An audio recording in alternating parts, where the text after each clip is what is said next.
I am R.S. Yadav. I am a diplomat in the Indian Embassy. With due respect to all the people and ladies present in the hall, I am just going to express a view which I would like Dr. Zakir to carry with him, because he has an access to the world audience. Dr. Zakir started by saying that for a dialogue amongst various civilizations or various religions, we all have to come to a common conclusion. In that, the speaker stated and justified as to how Jesus, Ram, Prophet Muhammad are all equal. Rather, he went to the extent of getting support from certain Indian scriptures and certain Christian scriptures to justify the existence or the status of Prophet Muhammad. It's all very good, but we have been listening over last 2-3 years various conferences which have taken place across the world. The starting point is not by saying that are they all God, are they all equal, or somebody is superior or somebody is inferior. I personally feel that none of us present here in the hall today have ever seen our respective gods. Neither the Muslims have seen Prophet, neither I as a Hindu have seen Ram, neither the Christians have seen Jesus. The more important factor which I'll request the speaker to catch on in any of his further talks is human being, the goodness amongst us. When the speaker stated, Hindus say everything is God, it means that there is an element of goodness amongst all of us, which, if nurtured, can make us near to God. Thanks. Thank you. Thank you. I would like to thank our brother from the Indian Embassy, and thank you for his comments. And he mentioned that in most of the interfaith dialogues, he said that he agreed that I tried to prove the commonalities and trying to prove that Prophet Muhammad and Prophet Jesus are messengers. Yes, we agree. Rama may not be, you can refer to my talk on similarity of Islam and Hinduism. Maybe is not. Even if all yours meant for people of that time, that's what I say. But he said that in the interfaith dialogues, we don't discuss about God. No one here has not seen Rama, Muslim has not seen Prophet Muhammad Sallallahu Alaihi Wasallam, Christians have not seen Jesus Christ, but we have to talk about the qualities, the human values, the human goodness. And when he says that Hindus say everything is God, goodness is there in everything, that's what you're saying, not the scripture.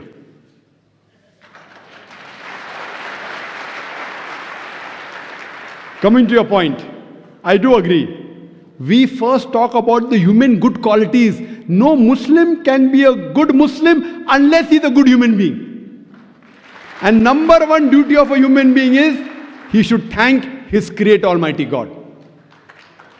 If you cannot thank and worship your Creator Almighty God, what is the use of you helping your neighbor? Useless. You should help your neighbor. You should help the poor. I'm not against it. But if you disrespect your Creator Almighty God, you cannot thank Him. You cannot worship Him. All your other activities is useless. That's the reason. It's mentioned in the Quran. In Surah Nisa, chapter 4, verse 48. Surah Nisa, chapter 4, verse 116. If Almighty Allah subhanahu wa ta'ala wants, He may forgive any sin. But the sin of shirk, He will never forgive. For anyone who does shirk, associate partners with God, he has strayed far away. The biggest sin in Islam is shirk, associating partners with God. And similarly, that's what the Quran says in Surah Ma'idah chapter 5 verse 72. That they are doing kufr. Those who say that Jesus Christ, peace be upon him, son of Mary, is Allah. Waqala al-Masih, but said Christ. Ya Bani Israel, O children of Israel, O Ubudullah, worship Allah, Rabbi wa Rabbakum, who's my Lord and your Lord. Inno may shirk billah. Anyone who associates partners with Allah, faqad harram Allah al Jannah. Allah will make Jannat haram for him. Wama vahun nar, wama li zalimin min ansar. And fire shall be his dwelling place, and he shall have no helper in the hereafter. So here the biggest sin in Islam is shirk. Same thing is mentioned in the Bible. What I quoted to you. Thou shalt not make any images of me. Same thing is mentioned in the Veda. So when you're talking about qualities of human beings, the best quality is quality of thanking our great Almighty God. He does not require you and me. You will ask me that why should I thank him? People ask me, why do you say Allahu Akbar? Why you have to pray to God? I said, see, in Islam, whether we pray to God or not, it makes no difference to Allah subhanahu wa ta'ala. When I say Allahu Akbar, Allah is the greatest, He is already the greatest. By me saying Allahu Akbar, He won't become greater. Why do we say? You know why do we say? Because when I praise anyone, whenever I call anyone great, it's a human tendency, I try and follow his commandments. For example, if your mother has a heart attack, and suppose there's a layman who's a quack, he just comes and tells you that do so and so thing. Will you follow? On the other hand, you come to know of a person who's the most famous heart specialist in the world. He gives you the prescription. Will you follow him or will you follow a common man? But naturally, you will follow the prescription of the best heart specialist in the world. He's the most famous. The moment he's famous, you will follow his prescription if your mother has a heart attack. So the reason we praise Allah is not so that He becomes greater. When we praise Allah, the moment we praise Him, whatever commandments He gives in the Quran, we follow it. So first we have to identify who is our Almighty God. And then what He says we have to follow. That is the reason Muslim means a person who submits his will to Almighty God. Muslim is not by name, Zakir, Abdullah, Muhammad, Sultan. Muslim means a person who submits will to Almighty God. Now, what is good is subjective. What you call is good, I may not say it is good. Who's going to say what is good, what is bad? You're going to have a dialogue? The best person who can say what is good or what is bad for the human beings is the creator of the human beings, Almighty God. So unless you don't come to know who is the true Almighty God, what are His attributes, you should worship Him alone, and the way you should worship all your other criteria of humanity is useless. The number one criteria is thanking our Creator Almighty God. That is the best human quality. And what is good and what is bad for us differs of opinion. Even the doctors differ. The best doctor is the creator of the human being, Almighty God. He tells you alcohol is prohibited in the Veda, in the Bible, in the Quran. Don't have it. He says pork is prohibited in the Hindu scriptures, in the Bible, in the Quran. Don't have it. Gambling is prohibited. What is good, what is bad, how will you come to know? It is subjective. Therefore, there is a query that do good people go to hell? Is a question. So I ask you, what is good? Compared to what humanity thinks is good? Fine, love each other, no problem, girls and boys mixing, pornography, no problem, everything is good. So if this is what you call is good, no problem, intermingling, homosexuality, everything is good. So such good people will surely go to hell. First you have to realize by the definition what is good.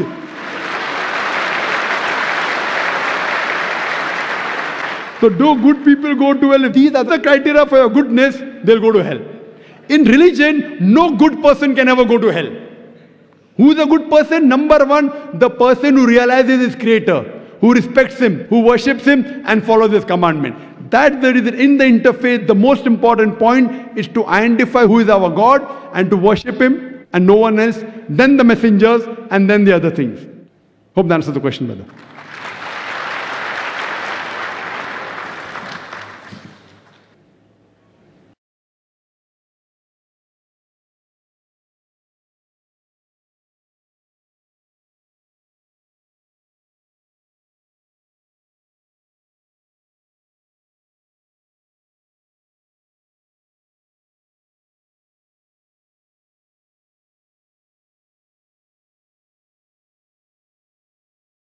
Mic number 1 से सवाल करिए। میرا نام مکند دوے ہے، بے روزگار ہوں. آپ نے بولا ہے کہ جو اسلام قبول کرتا ہے اس سے ہزاروں گنا معاف ہو جاتا ہے، مگر میرے حساب سے سب کا مالک ایک ہے، اور ایک مالک ہوتے ہوئے کس کو یہ نظر سے دیکھتا ہے اور کس کو وہ نظر سے دیکھتا ہے. ہندوؤں کو معاف نہیں کرے گا اور جو اسلام دھرم سویکار کرتا ہے اس کو معاف کر دے گا. ایک کون سا اوپر والے کا قانون ہے جو میری سمجھ میں نہیں آ رہا ہے. بہت اچھا سوال، بہت اچھا سوال. مالک ایک تو سارے انسانوں کے لیے عدل بھی ایک ہوتا ہے. بہت اچھا سوال، بہت اہم سوال. بھائی کا سوال ہے کہ یہ کدھر کا مسلمانوں کو معاف کرتا ہے، ہندو کو نہیں معاف کرتا ہے. میں نے آپ سے کہا کہ جو انسان نام کا مسلمان ہے، اس کا نام محمد عبداللہ ذاکر ہے، تو وہ کافی نہیں جنت میں جانے کے لیے. مسلم کا مطلب وہ انسان جو امن حاصل کرتا ہے اپنی خواہش، اپنی مرضی سے خدا کے احکامات پہ عمل کرنے کے بعد. یعنی جو انسان اپنے مالک کے احکامات پہ عمل کرتا ہے وہ سچا انسان ہے. وہ نام کا کیا ہے اس کا میں کوئی لینا دینا نہیں. یہاں میں کہہ رہا ہوں کہ جو انسان اللہ کے علاوہ کسی کے ساتھ شرک کر رہا تھا، آج شرک کرنا چھوڑ دیا، آج اس کے گناہ معاف ہوں گے. چاہے کوئی بھی ہو. آپ بھی اگر کہتے کہ میں شرک کرنا چھوڑ دوں گا، اللہ کے علاوہ کسی اور کی عبادت نہیں کروں گا جو ہندو مذہب کی کتاب میں لکھا ہے، اور میں مانوں گا آخری پیغمبر محمد صلی اللہ علیہ وسلم میں، چاہے آپ عیسائی ہے، چاہے آپ ہندو ہے، چاہے آپ یہودی ہے، آج آپ اگر اپنے مالک کا کہنا مانیں گے تو آپ کا مالک آپ کو معاف کرے گا. لیکن اگر آپ کہیں گے میرا مالک ایک، لیکن مالک کا کہنا نہیں مانیں گے تو مالک کیسا معاف کریں گا؟ مثال کے طور پہ ایک ایگزامینیشن ہوتا ہے، ٹیچر سارے طالب علم کے لیے برابر ہے. ٹیچر ایک سال کے لیے سارے طالب علم، سارے اسٹوڈنٹس کو سکھاتا ہے، برابر. لیکن ایگزامینیشن میں جو ٹیچر پورے سال بھر سکھاتا ہے، جو طالب علم وہ ٹیچر کے سکھائے مطابق ایگزامینیشن پیپر میں لکھتا ہے وہ پاس ہو جائے گا. جو طالب علم ٹیچر جو سکھاتا ہے اس کے خلاف کام کرتا ہے تو ٹیچر کیا اس کو پاس کرے گا؟ چاہے وہ ہندو، مسلم ہو، عیسائی ہو، جو ٹیچر سکھاتا ہے اس کے اوپر وہ طالب علم اس کے مطابق امتحان دیتا ہے وہ پاس ہوگا. آپ کا مالک، ہمارا مالک ایک ہے. ساری کتابوں میں لکھا ہے، ہندو مذہب کی کتاب میں، یہود مذہب کی کتاب میں، عیسائی مذہب کی کتاب میں، اسلام مذہب کی کتاب میں، سکھ مذہب کی کتاب میں کہ مالک ایک ہے. مالک کے علاوہ کسی کی عبادت نہیں کرنا چاہیے، خدا کے علاوہ کسی کی عبادت نہیں کرنا چاہیے. کل میں نے فرمایا تھا کہ اس خدا کی کوئی پرتیما نہیں، کوئی عکس نہیں، کوئی فوٹوگراف نہیں، کوئی پکچر نہیں، کوئی بت نہیں، کوئی مورتی نہیں. پھر اگر آپ مورتی دیں گے تو آپ مالک کا کہنا نہیں مان رہے. تو اگر آپ مالک کا کہنا مانیں گے، آپ کا نام کچھ بھی ہو، موہن ہو، کچھ بھی ہو، شنکر ہو یا عبداللہ ہو، اگر آپ مالک کا کہنا مانیں گے تو آپ سچ مچ اس مالک کے بندے ہیں. اگر آپ مالک کا کہنا مانیں گے تو آپ کے گناہ معاف ہو جائیں گے. تو یہ عربی میں کہہ رہا ہوں کہ مسلم تو لوگ کو یہ لفظ سے نفرت ہے. اگر نفرت ہے تو میں مسلم لفظ کو نکالتا ہوں. میں یہ کہتا ہوں جو بھی انسان اپنے مالک کا کہنا مانتا ہے اسے عربی میں کہتے ہیں مسلم. لیکن آپ کو مسلم شبد سے نفرت ہے، مسلم شبد کو نکال دو. میں یہ کہوں گا جو خدا کے احکامات پہ عمل کرتا ہے، خدا کے کلمات پہ عمل کرتا ہے، یہ مانتا ہے کہ خدا ایک ہے، اس کے علاوہ کسی کی پوجا نہیں کرنا چاہیے، وہ انسان کے گناہ وہ مالک معاف کریں گا. آپ اگر مانیں گے خدا ایک ہے، آپ مانتے خدا ایک ہے، آپ مانتے خدا کے علاوہ کسی اور کو پوجنا نہیں چاہیے، مانتے؟ ہاں کہ نہیں مانتے؟ آپ مانتے بت پرستی غلط ہے، آپ مانتے کہ مورتی پوجا غلط ہے، آپ مانتے کہ آخری پیغمبر محمد صلی اللہ علیہ وسلم ہے؟ نہیں مانتے. بولتے جیسے شیو شنکر کو پیغمبر بولتے ہیں، جیسے سائی بابا کو یہ سب جو پیغمبر ہو گئے، یہ ہر فرشتے ایسے ایسے آتے گئے. آپ نے میری 15 تاریخ کی تقریر سنی؟ میں نے نہیں سنا. محمد صلی اللہ علیہ وسلم کا ذکر مختلف مذہبی کتابوں میں، آپ کیسٹ لیجئے، میری تقریر ہے محمد صلی اللہ علیہ وسلم کا ذکر مختلف مذہبی کتابوں میں. اس میں نے ثابت کیا ہوں کہ مذہبی کتاب بدلنے کے باوجود سب مذہبی کتاب میں لکھا ہے کہ آخری پیغمبر آنے والے ہیں. اس آخری پیغمبر کا نام ہے محمد صلی اللہ علیہ وسلم. آپ ہندو مذہب سے تعلق رکھتے؟ ہندو مذہب کی کتاب میں لکھا ہے بھوشیہ پرانا پرو 3 کھنڈ 3 ادھیے 3 شلوکا 5 سے 8 میں لکھا ہے بھوشیہ وانی محمد صلی اللہ علیہ وسلم کی. آپ پڑھیں گے بھوشیہ پرانا پرو 3 کھنڈ 3 ادھیے 3 شلوکا 10 سے 27 میں محمد صلی اللہ علیہ وسلم کا ذکر ہے. آپ کنڈب سکتا پڑھیے اتھروا وید میں لکھا ہے کتاب نمبر 20 ہم نمبر 127 شلوکا نمبر 1 سے 14 میں لکھا ہے محمد صلی اللہ علیہ وسلم کے بارے میں. آپ پڑھیے اتھروا وید کتاب نمبر 20 ادھیے نمبر 21 شلوکا نمبر 6 اور 7 میں محمد صلی اللہ علیہ وسلم کا ذکر ہے. محمد صلی اللہ علیہ وسلم کا ذکر ہے سام وید میں احمد جیسا سام وید اتر چک منترا نمبر 1500 لکھا ہے. یجروید میں ادھیائے نمبر 31 شلوکا نمبر 18 میں. آپ پڑھیں گے رگ وید کتاب نمبر 8 ادھیائے نمبر 6 ورس نمبر 10 میں. آپ اگر پڑھیں گے اتھروا وید کتاب نمبر 8 ادھیائے نمبر 5 شلوکا نمبر 16 میں محمد صلی اللہ علیہ وسلم کے بارے میں احمد لکھا ہے. اتھروا وید کتاب نمبر 20 ہم نمبر 126 ورس نمبر 14 میں کئی جگہ لکھا ہے ناراشنسا. ناراشنسا مطلب وہ آدمی جو پرشنسا کے لائق ہے. اس کا عربی میں ترجمہ ہوتا ہے محمد. محمد صلی اللہ علیہ وسلم کا نام سے ذکر ہے ہندو مذہب کی کئی کتاب میں. رگ وید کتاب نمبر 1 ہم number 13 verse number 3 Rig Veda کتاب نمبر 1 ہم number 18 verse number 9 Rig Veda book number 1 ہم number 106 verse number 4 Rig Veda book number 1 ہم number 142 verse number 3 Rig Ved book number 2 hymn number 3 verse number 2 Rig Ved book number 5 hymn number 5 verse number 2 Rig Ved book number 7 hymn number 2 verse number 2 Rig Ved book number 10 hymn number 64 verse number 3 Rig Ved book number 10 hymn number 182 verse number 2 Yajurved chapter number 20 verse number 55 Yajurved chapter number 20 verse 37 Yajurved chapter number 20 verse 57 Yajurved chapter 21 verse number 31. میں صرف حوالے دے سکتا ہوں آپ کی کتابوں میں سے صرف گھنٹوں تک جس میں لکھا ہے محمد صلی اللہ علیہ وسلم آخری پیغمبر ہے. آج جو اسلام قبول کر رہے ہیں ان کو یہ سمجھاؤ کہ اسلام دھرم کیا ہے. ان کو وہ سمجھ میں میرے بھی سمجھ میں نہیں آ رہا تھا اسلام بولتے کس کو. آپ نے کہا کہ جو لوگ اسلام قبول کر رہے انہیں سمجھاؤ اسلام دھرم کیا ہے. آپ نہیں سمجھے, وہ لوگ سمجھے اس لیے تو اسلام قبول کیے. آپ بھی سمجھیں گے تو آپ بھی قبول کریں گے. یہ 10 روزہ کانفرنس جو تھا ہمارا مقصد تھا بتانے کے لیے سارے انسانوں کو اسلام کیا ہے.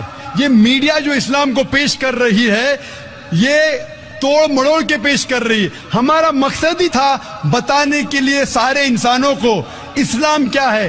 اگر آپ اسلام کو نہیں اب تک جانے تو بے شک قبول مت کرو. جب بھی پہچان لیں گے اسلام کو تو انشاءاللہ آپ بھی شہادت دیں گے. میری دعا ہے اللہ سبحانہ و تعالیٰ سے, اس مالک سے کہ آپ کو ہدایت دے کہ آپ یہ مانیں کہ اللہ ایک ہے, اللہ کے علاوہ کوئی معبود نہیں اور محمد صلی اللہ علیہ وسلم آخری پیغمبر ہے. میں کہوں گا والنٹیئر سے کہ آپ کو میری DVD دے محمد صلی اللہ علیہ وسلم کا ذکر مختلف مذہبی کتابوں میں, اس میں سارے حوالے ہیں اور ایک خصوصاً تقریر ہے محمد صلی اللہ علیہ وسلم کا ذکر ہندو مذہبی کتاب میں, صرف ہندو مذہب میں. آپ اس کو دیکھو اور انشاءاللہ آپ اس بات کو تسلیم کریں گے آج نہیں تو کل کہ اللہ ایک ہے, اس کے علاوہ کوئی معبود نہیں اور محمد صلی اللہ علیہ وسلم آخری پیغمبر ہے. Hope the answer the question. Mic number 3 میں کوئی خاتون تو سوال کریں. مائک نمبر 3 سے. یہاں پہ 5 بہنیں ہیں جن کو شہادہ لینا ہے, اگر آپ پانچوں کا ساتھ میں کرا دیں.